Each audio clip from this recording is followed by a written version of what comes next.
الحمد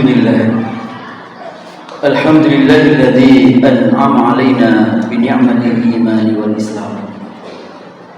أشهد أن لا إله إلا الله وحده لا شريك له، وأشهد أن محمدا عبده ورسوله لا نبي له.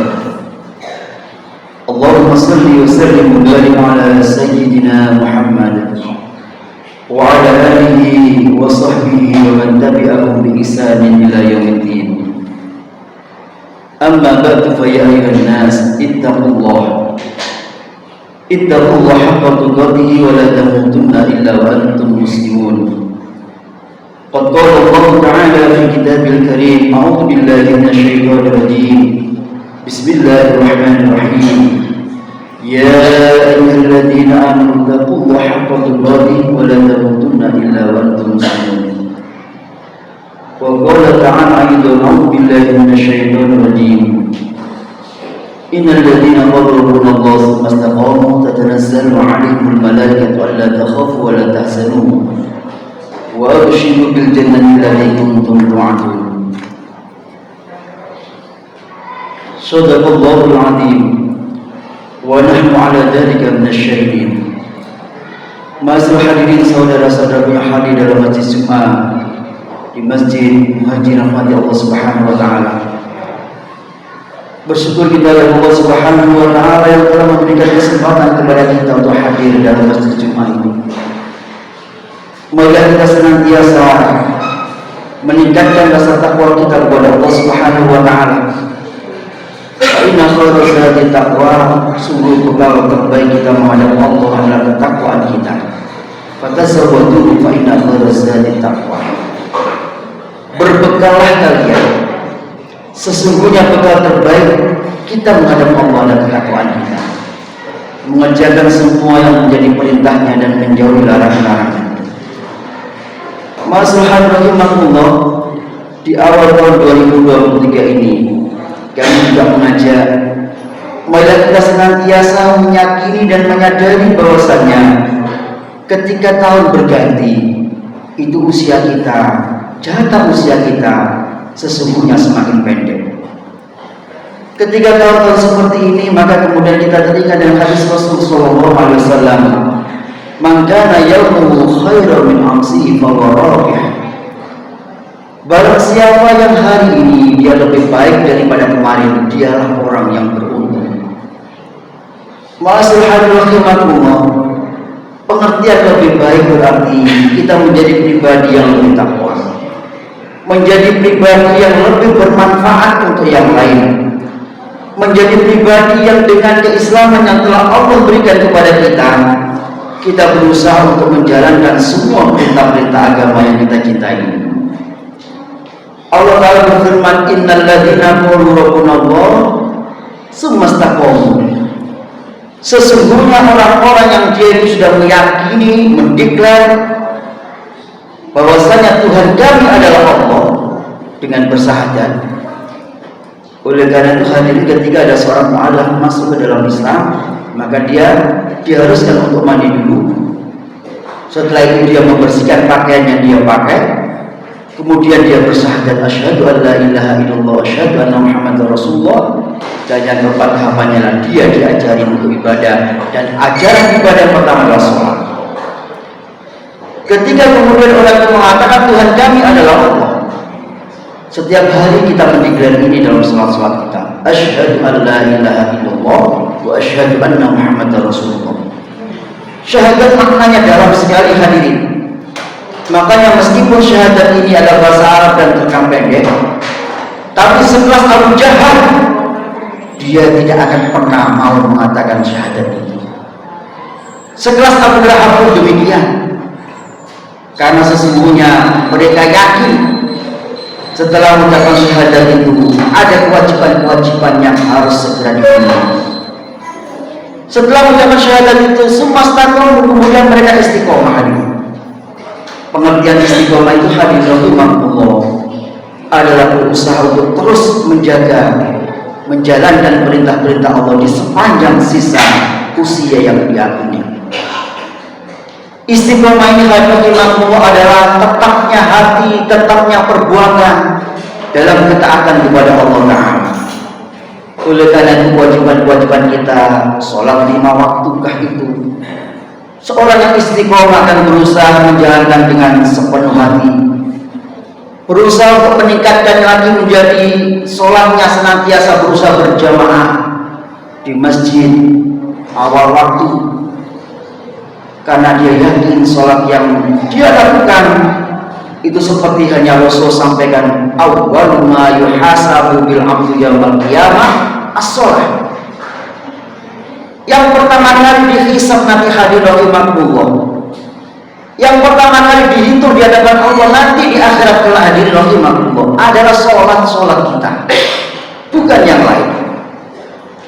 Idza sholat, ketika sholatnya baik, maka kemudian amal yang lain pun akan dianggap baik. Ketika sholatnya buruk, maka amal yang lain pun akan demikian dianggap buruk. Oleh karena itu, salah satu dari manifestasi keistiqomahan kita berusaha untuk meningkatkan kualitas sholat kita. Rasulullah SAW memberikan landasan kepada para sahabat. Seandainya di depan rumah kamu itu ada sungai, kemudian kamu melakukan mandi di dalamnya 1 hari 5 kali, apakah tubuh kalian akan bersih? Para sahabat menjawab, iya, tubuh kami akan bersih. Itulah gambaran sholat 5 waktu. Setiap hari hadir rahimahullah. Dengan sholat yang kita lakukan ikhlas lillahi ta'ala, itu akan menjadikan dosa-dosa kita akan dihapus oleh Allah. Orang yang menjalankan sholat zuhur, dosanya mulai daripada subuh sampai zuhur dihapus oleh Allah. Orang yang menjalankan sholat berjamaah asyar, maka dosanya adalah zuhur dan asar dihapus oleh Allah. Amalan sholat adalah amalia penghapus dosa antar waktu atau antar jam. Oleh karena hadir rahimahullah, Rasulullah senantiasa berusaha mengingatkan sahabat untuk menjalankan sholat ini dengan berjamaah. Maka tatkala beliau kedatangan oleh seorang sahabat yang buta hadirin, namanya Abdullah bin Ummi Maktum. Beliau itu buta. Rumah beliau dari masjid itu sangat jauh hadirin. Kemudian antara rumah beliau dengan masjid itu banyak sekali binatang-binatang yang siap menggigit, binatang melata dan berbisa. Abdullah bin Ummi Maktum yang buta ini sowan kepada Kanjeng Nabi, mohon izin ya Rasul, izinkan saya untuk tidak menjalankan sholat berjamaah di masjid. Kemudian Rasulullah memperbolehkan. Ya, mungkin bagi kita alasan ini tepat hadirin. Orang yang sudah buta, rumahnya jauh, kemudian antara rumah dengan masjid itu banyak binatang melata. Alasan tepat. Dia mengajukan dispensasi untuk tidak hadir di majelis sholat Jumat, tepat mungkin bagi kita. Tapi kemudian Abdullah bin Ummi Maktum ini beranjak pamit kepada Rasul. Belum sampai pintu kemudian dipanggil, ya Abdullah bin Ummi Maktum ta'al. Wahai Abdullah bin Ummi Maktum, kemana? Apakah kamu hal tasma'un nida? Apakah kamu mendengarkan panggilan azan? Pertanyaan beliau kepada Abdullah bin Ummi Maktum, apakah kamu mendengarkan panggilan azan? Abdullah bin Ummi Maktum menjawab, na'am ya Rasulullah, ya saya dengar azan. Hadirin, rumah jauh tapi dengan azan. Karena zaman dulu mungkin tidak ada bangunan-bangunan yang tinggi, sehingga suaranya azan Bilal bin Rabah dibawa oleh angin sampai ke penjuru mata angin dan didengar di rumah Abdullah bin Ummi Maktum. Kemudian Rasulullah memberikan jawaban, kalau kamu dengar azan, maka penuhilah panggilan itu. Penuhilah panggilan itu. Datang ke masjid untuk berjamaah. Hadirin, ini bukan main-main. Setelah Abdullah bin Ummi Maktum yang buta, rumahnya jauh, itu masih disuruh oleh Rasulullah SAW untuk senantiasa hadir 5 waktu di masjid. Apalagi dengan kita hadirin, rumah kita dekat. Kita punya kendaraan sepeda motor yang siap setiap saat kita naiki ke masjid. Azan, semua dari kita pasti mendengar azan itu 5 waktu. Karena sekarang azan itu sudah pakai speaker. adzan didengar di mana-mana, maka tidak ada orang mengatakan saya bukan tetangga masjid, karena tetangga masjid itu 40 ke depan, ke samping, ke kanan, ke belakang. Kita semua ini hampir semua adalah tetangga masjid atau tidak tetangga musola. Bagaimana nanti di hadapan Rasulullah SAW ketika ditanya tentang sholat kita, terkadang kita masih sholatnya di akhir waktu, terkadang sendirian tidak berjamaah. Khusyuk apalagi? Khusyuk, terkadang tidak. Tetapi kalau berjamaah bagi makhluk, insya Allah salatul jamaah khairu min salatil fardhi bi 27 darajah. Salat jamaah jauh lebih baik daripada salat sendiri dengan pahala 27 derajat. Makanya Rasul sepanjang hidup beliau, meskipun dalam kondisi sakit, beliau hadir di majelis, di masjid untuk menjalankan salat berjamaah. Ini tantangan buat kita di 2023. Bagaimana kita menjadi pribadi yang lebih baik? Karena sudah disampaikan, salat tanha 'anil fahsya'i wal munkar. Salat kita itu bisa mencegah perbuatan keji dan munkar. Itu syaratnya salatnya bagus. Syaratnya salatnya kita lakukan dengan istiqomah, awal waktu, berjamaah. Insya Allah kalau seseorang itu menjalankan ini, mudah-mudahan Allah hilangkan semua penyakit-penyakit dalam dirinya, termasuk penyakit fahsya wal munkar. Ma'asyiral hadirin rahimakumullah. Kemudian dalam kesempatan yang lain disampaikan, nahnu awliya'u fil hayatid dunya wa fil akhirah wa lakum fiha ma tashtahi anfusukum wa lakum fiha ma tad'un nuzulan min ghafurur rahim. Wa qala ta'ala innal ladzina qalu rabbuna Allah sumastaqamu fala khaufun 'alaihim wa la hum yahzanun. Sesungguhnya orang-orang mereka mengatakan Tuhan kami adalah Allah, kemudian mereka istiqomah, fala khaufun 'alaihim, mereka tidak akan punya penyakit takut. Tidak akan ada kamus takut dalam diri orang yang istiqomah. Tidak akan takut saya besok akan apa, tidak akan takut anak saya jadi apa, tidak akan takut tentang kehidupan ini, karena sesungguhnya kita semua meyakini kehidupan kita ini adalah sementara saja hadirin. Rasulullah sampaikan usia umatku 60 sampai 70 tahun.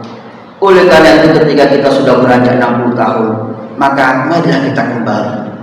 Beliau sampaikan setara 60 sampai 70 tahun. Hadirin rahimakumullah, usia yang demikian pendek ini ketika kita sia-siakan, alangkah ruginya kita. Karena satu hari di sana itu gambarannya dengan sama dengan 1000 tahun di dunia. Hidup kita yang 100 tahun misalnya, di dunia kita usia 100 tahun misalnya, cuma di sana itu digambarkan seolah-olah duduk diam campur 2,5 jam saja sudah habis. Itu kehidupan yang luar biasa panjang hadirin rahimakumullah. Dalam tampil Qur'an disebutkan orang-orang itu berdiri pada masa sampai 70 tahun untuk menghisab amal-amal kita. Syukur-syukur kalau cukup, kalau tidak naudzubillah sama naudzubillah. Aqulu qouli hadza wastaghfirullahi wa lakum wa lisairil muslimina wal muslimat fastaghfiruhu innahu huwal ghafurur rahim.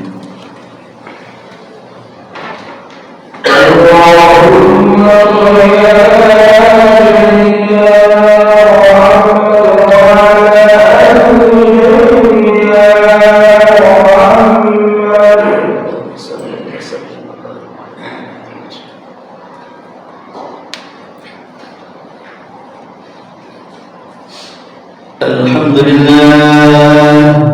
Alhamdulillahilladzi hadana lihada wa ma kunna linahtadiya laula an hadana Allah. Asyhadu an la ilaha illallah wahdahu la syarika lah wa asyhadu anna Muhammadan 'abduhu wa rasuluhu la nabiyya ba'dah. Allahumma shalli wa sallim wa barik ala sayyidina Muhammad wa ala alihi wa sahbihi wa man tabi'ahum bi ihsanin ila yaumiddin. Amma ba'du, fa ya ayyuhan nas ittaqullah haqqa tuqatih wa la tamutunna illa wa antum muslimun. Wa